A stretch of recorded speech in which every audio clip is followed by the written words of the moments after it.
अब सुन लो, जितने लोग बैठे हैं शिव महापुराण की कथा को, जितने आस्था चैनल पर सुन रहे हो, जितने फेसबुक यूट्यूब पर सुन रहे हो, बहुत सावधानी से सुनना। केवट क्या कर रहा है? घर जाऊंगा, पानी लाऊंगा। शिव महापुराण की कथा क्या कहती है? मंदिर का पानी लेकर मंदिर के शंकर को मत चढ़ाओ। शिव पुराण कहती है अपने घर से लोटा भरकर जल लेकर जाओ। क्यों? केवट चाहता तो गंगा जी का पानी वहीं उठाकर धो के राम जी को बिठा देता, पर नहीं, घर जाऊंगा, घर से जल लाऊंगा। क्यों? क्योंकि घर का जो जल आता है वो हमारी कत्तर पीढ़ी को तार देता है। अपने घर का जल मेरे अकेले के लिए नहीं, मेरे पूरे कुल को तारने के लिए लाऊंगा। राम जी कहने लगे घर कितनी दूर है? एक काम कर, हमें तेरे घर ले चल, वहीं धो लेना और वापिस ले आना।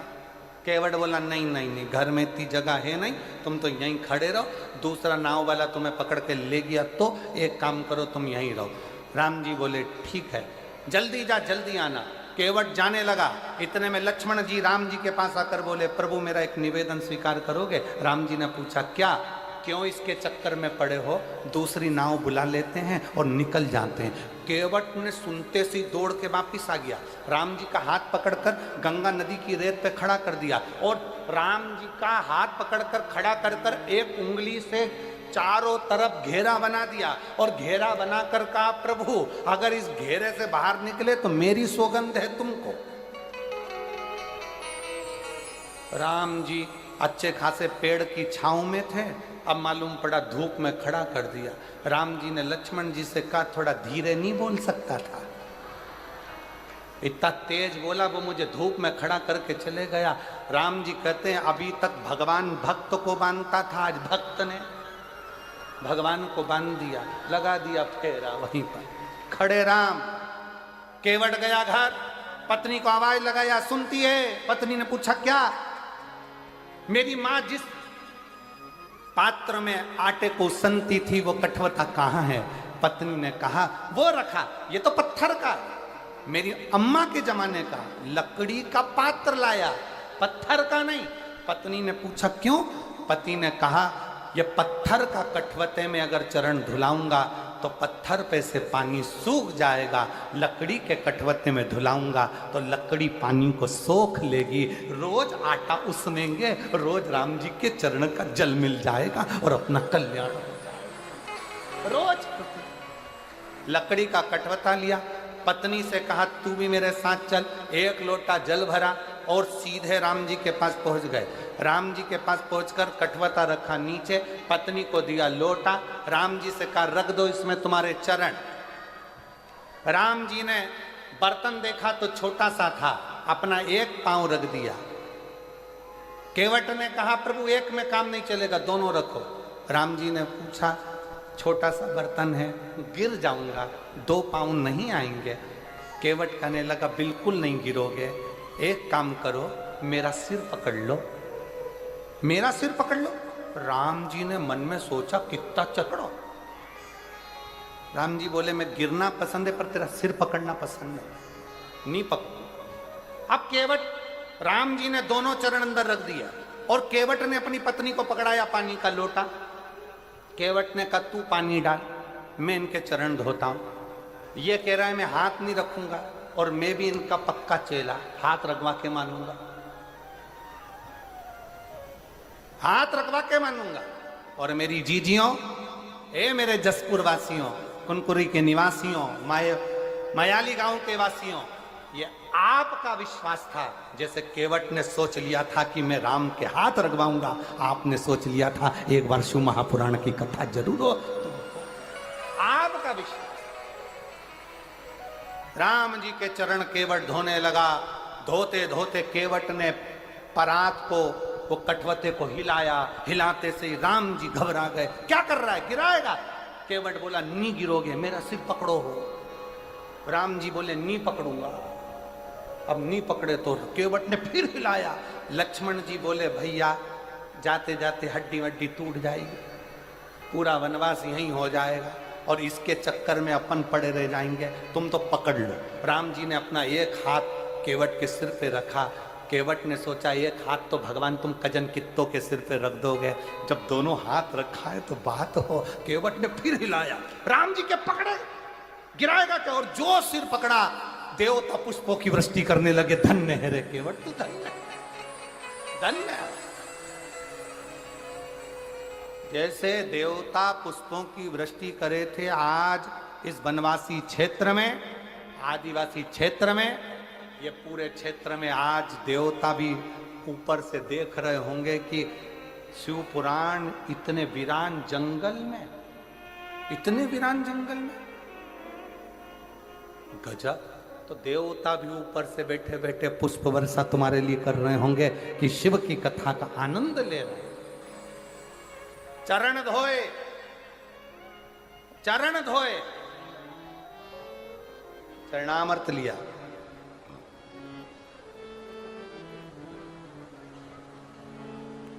केवट मन ही मन हर्षाया, चरण धोए चरणामत किया। और चरण धोकर चरणामत लेकर राम जी को बिठाने के लिए कहने लगे, प्रभु बैठिए। अब राम जी बैठ गए, लक्ष्मण जी बैठ गए, सीता मैया बैठ गई। बैठने के बाद कंधे पर जो कपड़ा रखा था वो कपड़ा दे दिया लक्ष्मण जी को, तुम पकड़ो। लक्ष्मण जी ने पूछा इसका क्या करूं? केवट बोला, नाव में छेद है, पानी भराएगा, खाली कौन करेगा? केवट राम जी को, लक्ष्मण राम जी को देख रहे कि मैं पानी निचोड़ूं नाव में से। राम जी लक्ष्मण जी से बोले, या तो निचोड़ ले, नहीं तो अपन डूब जाएंगे। क्या मतलब निचोड़?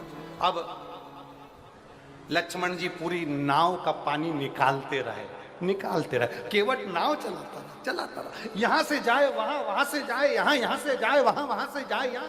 राम जी तो पार ही नहीं उतारे। अच्छा, सबसे ज्यादा गुस्सा किसको आ रहा होगा, बोलो जम के? है लक्ष्मण जी को। क्यों? क्योंकि पानी निकाल निकाल के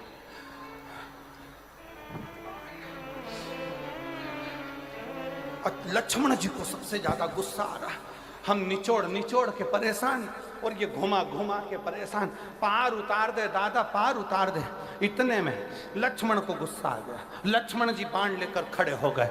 बार बार चक्कर काट रहा है, एक बार में पार क्यों नहीं करता? मैं तुझे अब भी मार दूंगा।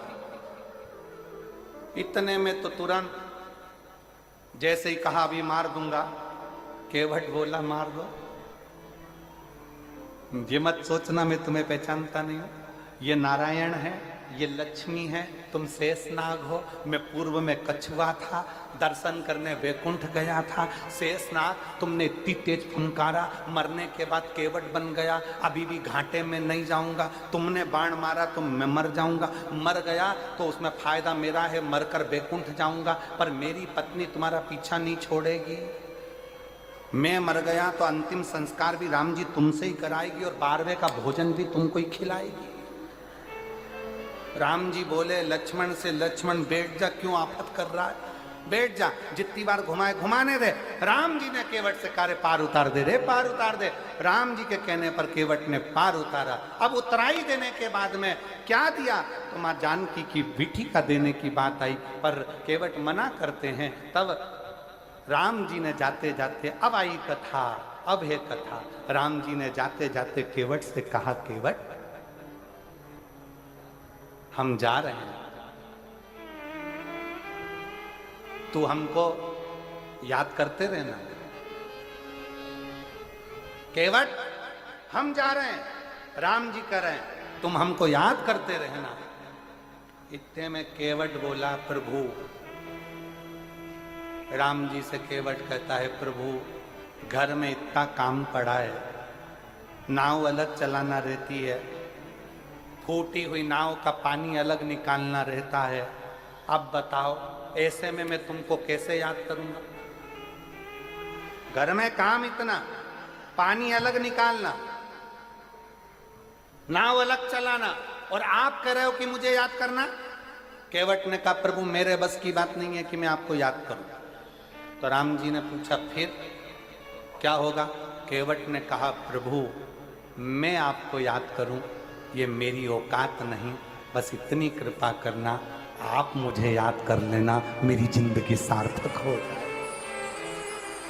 आप मुझे याद करना। और शायद जसपुर वासियों के लिए, मयाली वालों के लिए, किनकरी वालों के लिए ये बहुत बड़ी बात है कि आप भले शंकर भगवान को, मधेश्वर नाथ को याद करे कि नहीं करे, पर मेरे भोलेनाथ ने आप सबको याद कर लिया, इसलिए शिव महापुराण की कथा यहां।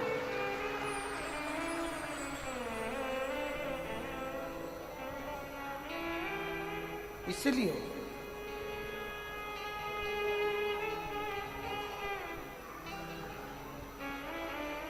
एक लोटा जल चढ़ाया है ना, एक दिन शंकर को लेकर मेरे दरवाजे पर जरूर आना, इतनी कृपा जरूर, इतनी दया जरूर।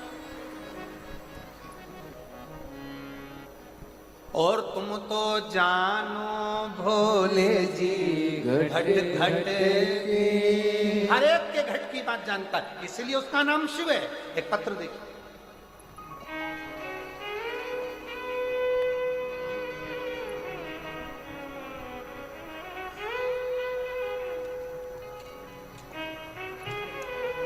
मेरा नाम मंजू पंचे, पति मंगल पंचे, निवासी। सारी दुनिया का रुद्राक्ष रुद्राक्ष होगा, पर सीहोर का जो रुद्राक्ष होता है कुबरेश्वर धाम का, जो बेचा नहीं जाता, जो मार्केट में नहीं मिलता और ना ही उसको खरीदना चाहिए। अगर कोई कहे कि सीहोर का रुद्राक्ष हमें कितने का मिलेगा, समझ लेना बेवकूफ़ बना रहा है। सीहोर का रुद्राक्ष अगर कोई बीमारी है, कोई तकलीफ है, कोई कष्ट है, कर्जे में डूब गए, बहुत एग्जाम दे लिए, निकल नहीं रहे हो, कुबेरेश्वर धाम सीहोर जाओ, बाबा के आगे हाथ फैलाकर वो रुद्राक्ष ले और उसको धारण करो। बीमार हो तो तांबे के कलश में उसको गलाओ रात भर, सुबह शंकर जी को जल चढ़ाकर उसका जल पीना प्रारंभ करो, धीरे धीरे बीमारियां कटना प्रारंभ हो। और अब तो बधाई आपको कि 25 तारीख से रुद्राक्ष वितरण चालू हो चुका है। आज दूसरा दिन रुद्राक्ष वितरण का हो गया। ऐसे रुद्राक्ष वितरण सुबह 10 बजे से 5 बजे तक सीहोर में रोज हो रहा। आप जाओ और लो। सीहोर का रुद्राक्ष ना कुरियर करा जाता है, ना बेचा जाता है, ना भेजा जाता है। उसका रुद्राक्ष तो बाबा के चरणों में मांग कर कंकर शंकर पूजन कर कर लाया जाता है।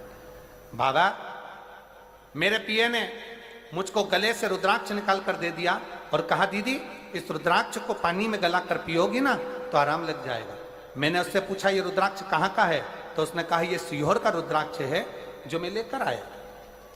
पहले तो मुझे विश्वास नहीं हुआ, फिर मैंने उसको तांबे के कलश में गलाकर शंकर जी को जल चढ़ाकर पीना प्रारंभ करा और बाबा का ऐसा कृपा हो गई कि गुरुजी मेरे गले से आवाज भी निकलने लगी और मेरे को खाने में भी दिक्कत नहीं हुई। और मेरे गले की जब दूसरी बार जांच कराई तो मेरे गले में से वो गठान चली गई, गल गई। मैं बाबा को यहाँ प्रणाम कर, मैं शिव को नमन करती हूँ। मेरा ऑपरेशन नहीं हुआ, ऑपरेशन की नौबत आ गई थी, पर बाबा ने मुझे ऑपरेशन भी नहीं होने दिया और मेरी गले की गठान थी। शिव कृपा।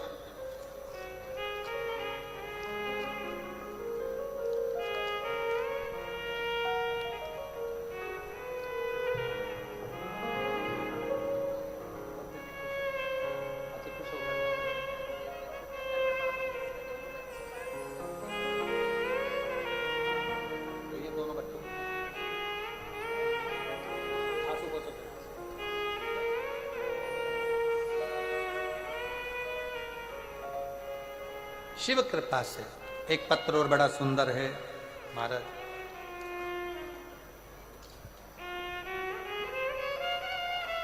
करो और साथ में शंकर जी पर एग्जाम देने जाओ तो एक बेलपत्र पर शहद लगाकर जाना। मैंने अमलेश्वर रायपुर में 7 दिन की कथा पंडाल में बैठकर सुनी। बाबा से प्रार्थना करा, बाबा इतने साल से बेटी नीट की परीक्षा दे रही है, नहीं हुआ। मैंने सुना है पंडाल में बैठकर जो मांगा जाता है तो देता जरूर है। मैंने 7 दिन की कथा पंडाल में बैठकर सुनी, बाबा को प्रणाम करा और नमन कर कर उसी मिट्टी को अपनी बेटी को भी दिया कि बेटा इसको मस्तक चढ़ा और एक बार अच्छी मेहनत कर कर रात दिन एक कर वो सीहोर वाला महाराज कहता है कि पढ़ाई 4 गुना कर और उसके बाद एक बेलपत्र शिव को चढ़ा कर जा। आज मैं बाबा को धन्यवाद देती हूँ। मैंने कहा था बाबा से, बाबा मेरी बेटी नीट की परीक्षा में उत्तीर्ण हो जाए, बस ऐसी कृपा कर मैं तेरी कथा सुनूंगी। और आज बाबा की कृपा से मेरी बेटी ने नीट क्लियर कर लिया और मेरी बेटी महासमुंद के मेडिकल कॉलेज में पढ़ाई कर रही है डॉक्टर की। मैं बाबा को धन्यवाद देने के लिए यहाँ आई हूँ, बाबा को प्रणाम करने के लिए। शिव तत्व शंकर शंकर, तुम तो जानो भोले जी